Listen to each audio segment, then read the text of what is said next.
So hello everyone. I'd like to add my 2 cents to the discussion about usage of video as an educational tool. And also I'd like to talk about one platform that I observe one of my teachers using as a very efficient educational tool using video. So first of all, my own 2 cents. I think that video fulfills diverse pedagogical function in all discipline and in all level of schoolings. With this tool, teacher can present information while students at their own convenience can watch and understand and explore the lesson further, as well as listening to sound documents. So it is, I think, one of the element that is advantages. The other one of the things that I do on my job, I read some additional research. One of the European sociologue called François Dubé, who is a specialist on schools, he makes an assessment of the lessons learned from the pandemic. And one of the things for him is that, the pandemic acted as a revelator of different levels of how interaction with our students can be performed.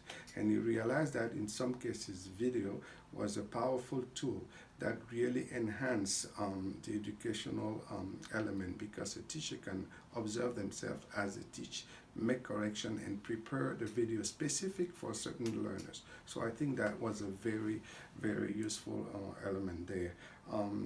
But for me personally too, who like to explore rural area where there's a lack of technology, I think that once you have expert who can record the expertise, you can then share this expertise widely, and I think video would be a very useful, in that sense it's a very useful term. So now I'd like to present this platform where it's called seesaw.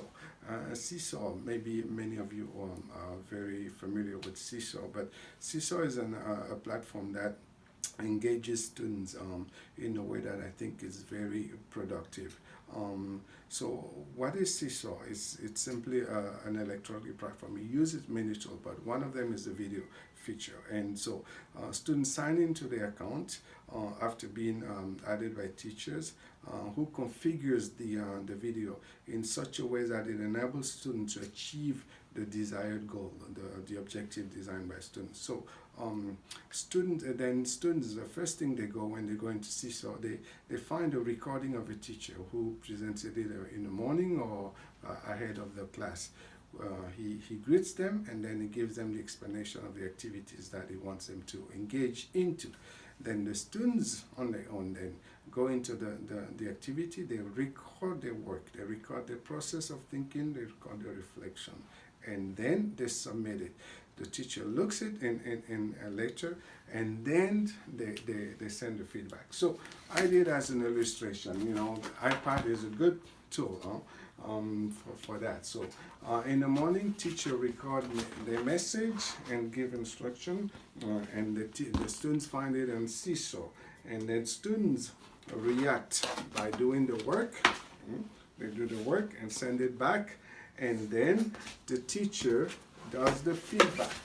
So seesaw has that advantage that it is a creative process in this sense. So some of the advantages I think is that you can present assignment, you can follow up with feedback, and you can also make assessment, because seesaw allows the teacher to actually keep track and sort of like a portfolio of the evolution of a work.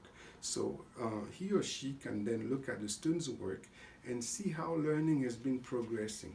They can also study the style of students that allow them to focus much more into what is essential or what is needed by the students. So I think this is a wonderful tool. I think that this is what I wanted to present to you today. I hope that this video makes sense, and I look forward to your critiques about my presentation. Thank you.